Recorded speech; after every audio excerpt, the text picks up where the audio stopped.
one of the big positives out of that preseason opener, and if he steps up this season, one of the big positives that could happen for this season is absolutely the play and fit of Sandro Mamukelashvili with the team.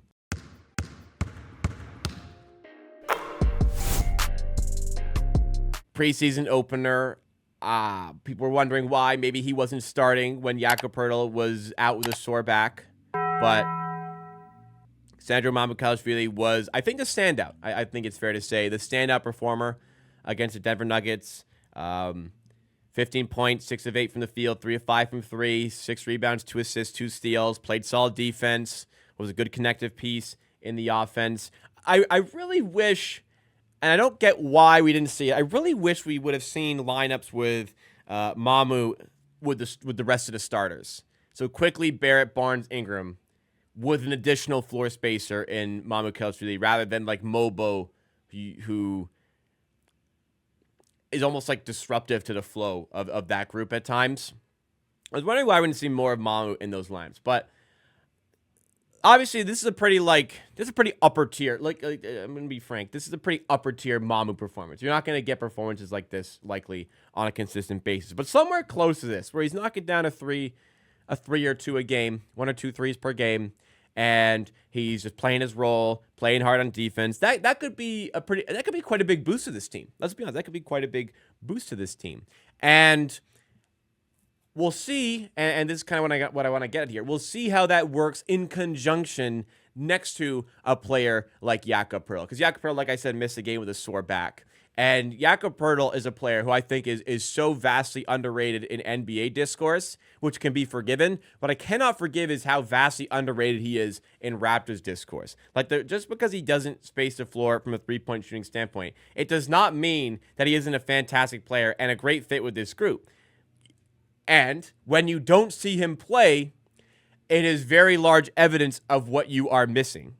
Defense is obvious because of how good he is as a rim protector, how good he is as a defender and a rebounder, alleviating a lot of the pressure off your team. That is very big for sure. But offensively, you're missing as well. You're missing some of the easy buckets you get down low from him. And just because he's not spacing the floor from a three-point shooting standpoint, man, you really miss some of those screen assists. You really miss some of those two-man actions where he's playing pick and roll, and he's giving the guy with the ball handler, so much additional space. He's giving guys space off ball this screening. He's giving guys space by playing out of the high post and making the right pass. There's so many little things that he does extremely well that you really do miss out on when he is not there on the floor. So I really wanted to give Jakob Poeltl his flowers. And when Jakob Poeltl signed his contract extension, I was one of the people like, yeah, that's kind of what I expected him to get. He's a very good player, and hopefully he can prove that for the team going forwards, especially when he does come back from the back soreness. And I imagine if this was like a real game, not a preseason game, I imagine he would have stepped up and played. But anyways, I don't know. But kind of wanted to discuss with that, what is the fit going to be with Mamu and Jakob Poeltl? Because there's been some praise from Mamu in media day and just media availabilities. They're a little bit excited about what he can bring, particularly having this type of player, a floor spacing big, hopefully a floor spacing big, because Mamukelashvili has been pretty up and down with his three-point shooting in his career. Typically, it's been good, but it's been up and down in his career. Hopefully, we have an up year, and it's a good year for him, and that would be big. We just haven't had that type of player in the team in quite some time as well. Two of like the big archetypes the Raptors are missing. Got a just bucket getter like Brandon Ingram, who's here now, and a big space of floor off the bench in Mamukelashvili. Poeltl's a starting center, so what kind of role does that leave for Mamu off the bench? There's kind of two ways you can go about this. Is it going to be Jakob Poeltl's backup is Mamu?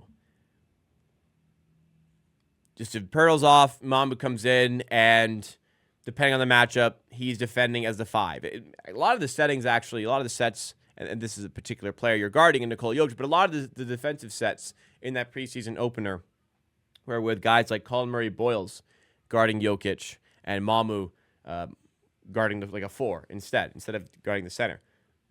Because Mamu's a little bit undersized for the position, especially guarding a player like Nikola Jokic, and he's not quite as strong or built for that position, maybe like a player like Colin Murray-Boyles. Anyways, will we see just Mamu getting the minutes when Poeltl's off? Or, and this is what is exciting to me and what I really do want to see, or are we going to see Mamu in some lineups alongside Poeltl? Or are we going to see lineups where we're going to entrust the starters to handle the defense? Mamu comes in as that floor spacer. Those are the two kind of things that I really want to see experimented with in the preseason and to see if we can get them to work in the season. Because it's one thing having Mamu come in as a backup center for Poeltl. It's another thing when you can inject him alongside quickly Barrett, Barnes, and Ingram and just give a lot more spacing to those guys with the three-point shooting and just having that extra space on the interior. Because as much as Poeltl does space the floor for them in other ways, we're a team that's attacking the paint a lot. Having that kick-out opportunity to your center as well just adds something different. It's just another thing for the scouting report, another thing for other teams to have to worry about. I think that's something great that the Raptors should be exploring, and even without Poeltl that first game, I cannot recall a situation where they did explore that sort of lineup. That was a little bit confusing to me for that game there. But on top of that, now obviously we could not have seen this in the preseason opener because Jakob Poeltl was not playing. But what did start to come into fashion for the Raptors, or for the NBA last season, is the double big lineups. And when I think double big lineups, I really like to think about Marc Gasol and Serge Ibaka in that Philadelphia 76ers playoff series because that was just so terrific. They played so well together. And I'm not saying this is like Marc Gasol and Serge Ibaka type players, but it will be interesting when if you are going to bet on possession battles, which the Raptors did in that game and did a lot last season, where you're focused on the turnover battle, winning the turnover battle.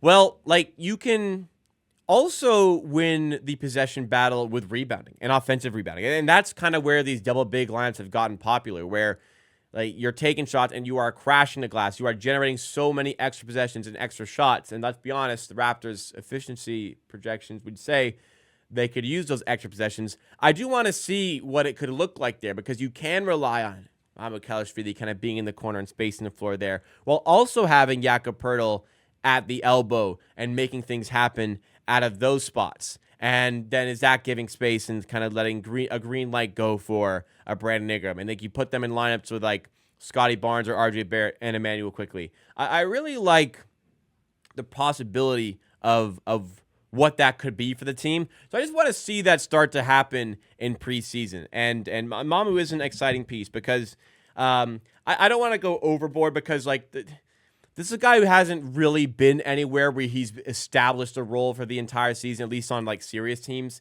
He's a player who's shown his abilities in flashes, for sure. There's clearly ability, there's clearly talent there. But for the most part of his NBA career, it's been in pockets and in flashes.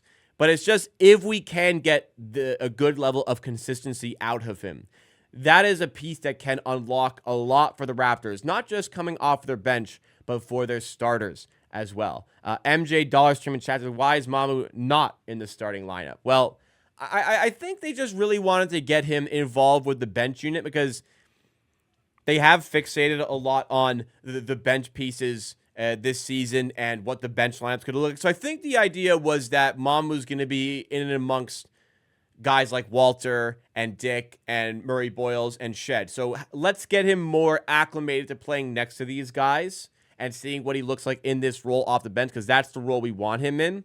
But I think that's fine.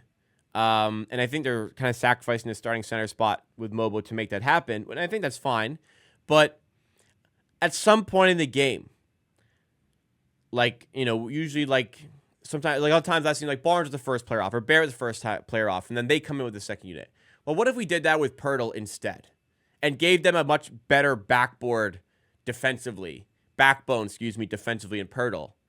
Because some of the bench defense has been not so great. Let's give them that backbone defensively, that defensive anchor. Let's trust Barnes to do enough for us on defense with that starting group. And let's inject that three-point shooting with those starters.